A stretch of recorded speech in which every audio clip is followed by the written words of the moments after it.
Hii ni Ghana's XG, naitwa Mani Mohamed. Leo ndio leo. Ni siku ambayo tumekuwa tunaisubiri kwa hamu sana.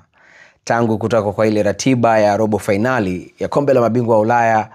Nadhani washabiki wote wa Arsenal kwa upande wetu, siwezi kuzungumza mambo ya washabiki wa Real Madrid, lakini washabiki wote wa Arsenal wamekuwa wakisubiri siku ya leo kwa hamu sana. Hata Saka alipoumia, watu walikuwa wanaangalia atapona lini ili aweze kuwahi mechi hii, sio ili aweze kushiriki kwenye mechi nyingine yoyote, hii ya leo na ya marudiano tarehe 15. Kwa hiyo ni siku ambayo tumeisubiri kwa hamu sana, tumeisubiri kwa muda wa miaka 19. Nasema hivyo kwa sababu mara ya mwisho tulipocheza na Real Madrid ilikuwa ni 2006 katika mechi ya mtoano round ya 16 bora ya kombe hili la mabingwa wa Ulaya. Na katika mechi ile tuliwafunga Real Madrid katika uwanja wa Santiago Bernabeu bao 1-0, na kutoka suluhu ya 0-0 kwenye mechi ya marudiano kwenye uwanja wa Emirates.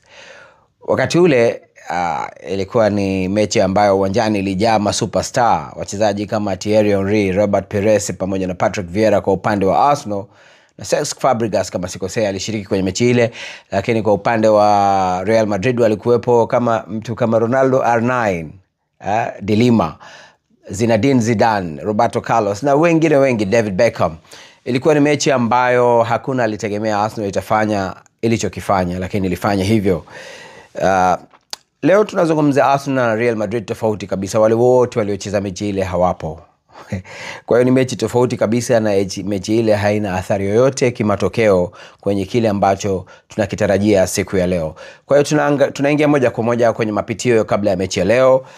Cha kwanza tutakachozungumza ni wachezaji ambao ni hali ya timu kiujumla.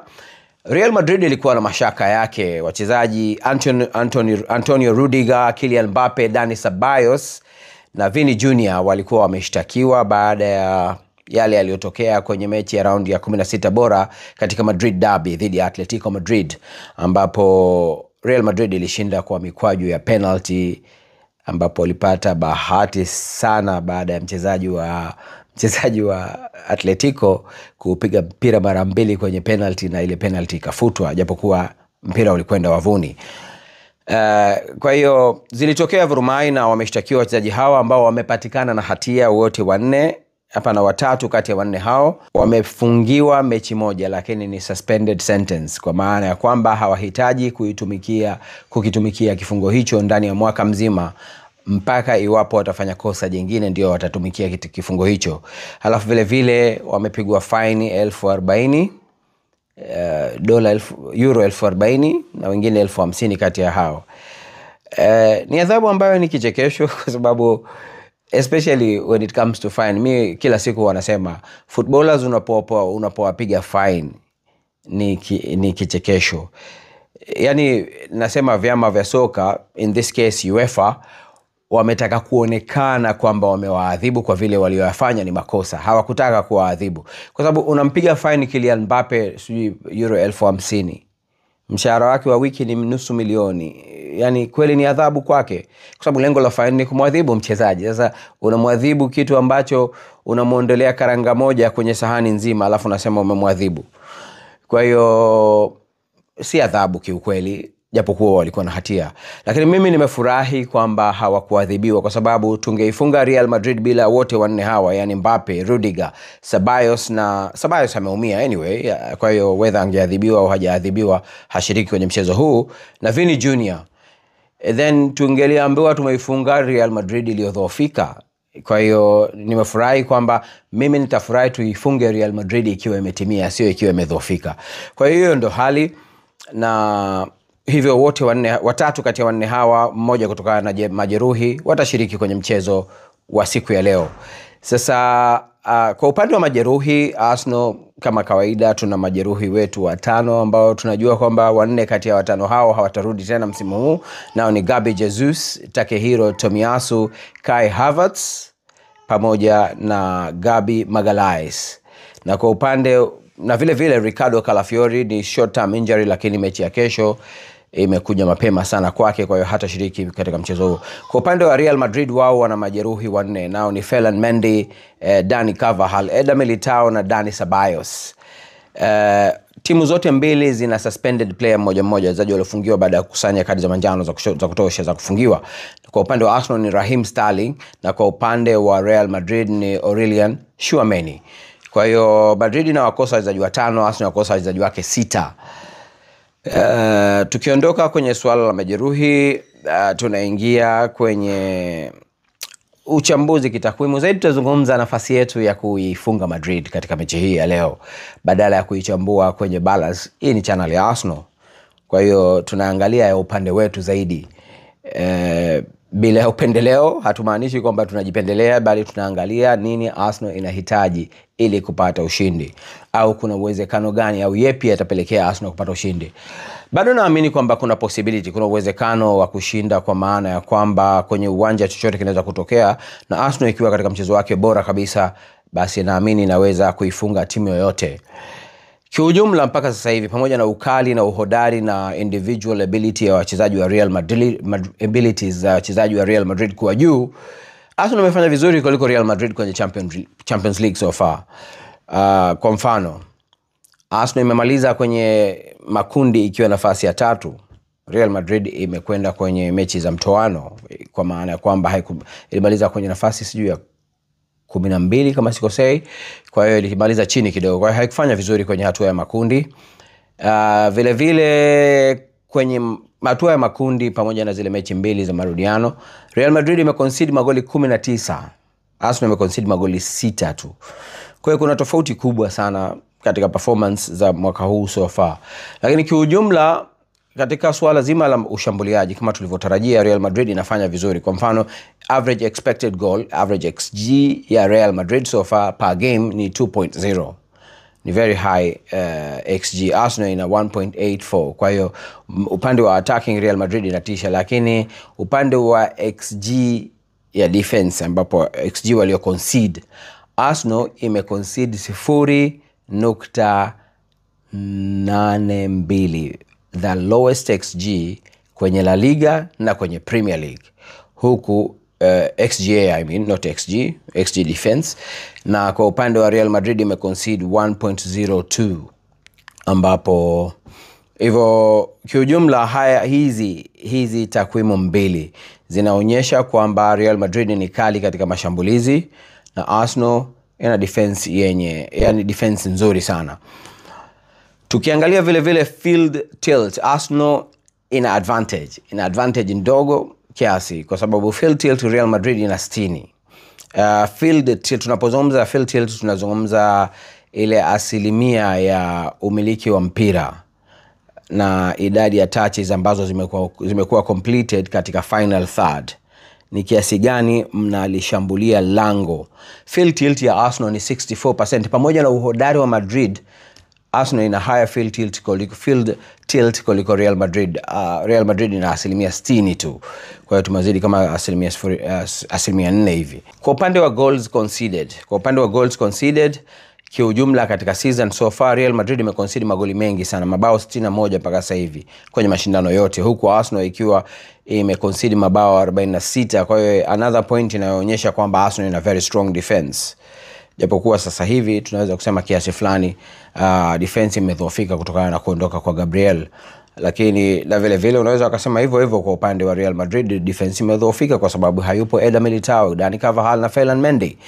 Kwa hiyo timu zote mbili zinakosa wachezaji muhimu sana katika lineup zake, ingawa katika attacking nasema Arsenal imeathirika zaidi baada ya kuwakosa center forward au striker wote wawili, yani Gabi Jesus pamoja na Kai Havertz, kiasi kwamba mechi kadhaa kama tunavyoelewa tunamtumia Mikel Merino katika nafasi ya ushambuliaji.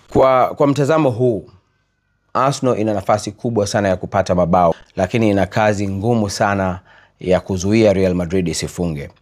Tuna advantage ya uwanja wa nyumbani. Bila shaka mchezaji wetu wa 12 kesho, naamini sana kama alivyoomba coach Mikel Arteta. Mikel Arteta amewaomba washabiki watakaokuwa uwanja wa Emirates kesho wacheze na timu pamoja, kwa maana ya kwamba wasiende kuangalia mpira bali waende kucheza mpira kwa kuwapa nguvu wachezaji uwanjani. Kwa hiyo nategemea katika mechi ya leo Arsenal watakuwa washabiki wa Arsenal wataipa support kubwa sana timu yao, na Emirates inapovuvuma Arsenal wanakipiga. Kwa hiyo hayo ndio tunayotarajia. Labda kwa kumalizia tuangalie lineups zote mbili. Si kawaida yetu kutoa lineup zote mbili, kawaida tunaangalia lineup ya Arsenal, lakini hii ni kubwa sana kuiacha Real Madrid bila kuelezea tunatarajia wa field vipi wachezaji. Real Madrid kama kawaida yao tunategemea watacheza 4-4-2. Kwa hiyo goalkeeper atakuwa ni Thibaut Courtois, kwa vile amepona atarejea langoni. Beki wa kulia tunaamini atacheza Vasquez, na kushoto ni Camavinga ambaye pia amerejea kwenye lineup pamoja na David Alaba. Kwa hiyo pamoja na kudhoofika kwa defense ya Real Madrid, kurejea kwa David Alaba na Camavinga kunaifanya imarike kiasi fulani. Antonio Rudiger atamalizia defense center back wa kulia. Midfield ni 4-4-2 Real Madrid kama tunavyoelewa. Kulia tunategemea atacheza Rodrigo, Valverde kati pamoja na Modric, alafu kushoto atacheza Vini Jr. na striker wawili ni Kylian Mbappe, kidogo nyuma striker atacheza Jude Bellingham. Kwa hiyo ndio lineup tunayotarajia kutoka kwa Real Madrid. Ni very strong lineup to be honest. Pamoja na kwamba ina majeruhi 4, hii ni strong lineup. Iwapo hawa wote wangekuwa wazima, nadhani wawili tu ndio wangeingia kwenye lineup hayo, na ni Ferland Mendy pamoja na Eder Militao badala ya Alaba. Alaba hachezi vizuri. Washabiki wa Real Madrid wana wasiwasi naye sana tangu kurudi kwake acheze vizuri, na sitoshangaa kama atawekwa bench. Kwa upande wa Arsenal, goalkeeper kama kawaida ni David Raya. Kulia ni Jurriën Timber, kushoto ni Miles Lewis Kelly. Nafasi ya Gabi Magalhaes itachukuliwa na Kivior, matarajio yangu. Saliba kama kawaida yake center back wa kulia. 4-3-3 formation. Kwa hiyo midfield tatu zitakuwa ni Rice, Partey na Martin Odegaard. Na front 3 sina hakika Arteta ataibuka na lipi. Na kwa nini nasema hivyo? Kutokana na form, Martinelli hafai kukaa bench, lakini pia na Trossard hafai kukaa bench. Sasa nani atakaa benchi katika wawili hawa sifahamu. Je, atamtoa Merino amweke Trossard kati? Sina uhakika. Na je, kushoto Saka yuko tayari kuanza au ataendelea Ethan Nwaneri? Ni maswali ambayo tutaendelea kujiuliza, lakini binafsi nadhani na hapa na gamble sana kwamba Martinelli atacheza kushoto, kulia atacheza Saka, na Saka hatamaliza dakika 90 bila shaka, ataingia Nwaneri, na Mikel Merino atacheza kati. Trossard atakuwa ni super sub iwapo tutahitaji kubadili mchezo. Kwa hiyo hayo ndio matarajio yangu kwa upande wa lineup. Leo nilikuwa na kocha mmoja hapa maarufu Zanzibar, lakini nisingependa kumtaja jina kwa sababu sikuomba ruhusa yake, lakini tulifanya mazungumzo mafupi sana. Nikamuuliza kwa utaalamu wake anadhani timu ipi ni favorite. Yeye aliniambia hii mechi is almost 50-50. Lakini alinionya kitu kimoja: Real Madrid wana uwezo wa kubadilisha mchezo wakati wote. Dakika 20 za mwisho, iwapo Arsenal mathalan itakuwa inaongoza au bado ni bila, Arsenal itahitaji kuwa makini sana dakika 20 za mwisho. Real Madrid wana tabia ya kuconcede mabao mwanzo mara nyingi tu kwenye mechi mbalimbali, lakini last 20 minutes wanakuwa dangerous, wana attack kama mbogo. Kwa hiyo Arsenal dakika za mwisho, iwapo itakuwa imepata kuongoza, naamini itakuwa ni vyema kuweka double pivot, kufanya sub ya moja kati ya washambuliaji na kumuingiza Jorginho asimame katikati na Partey waweze kuilinda defense. Kitu kingine muhimu, naamini Rice anahitaji kuwalinda sana Kivior na Lewis Kelly.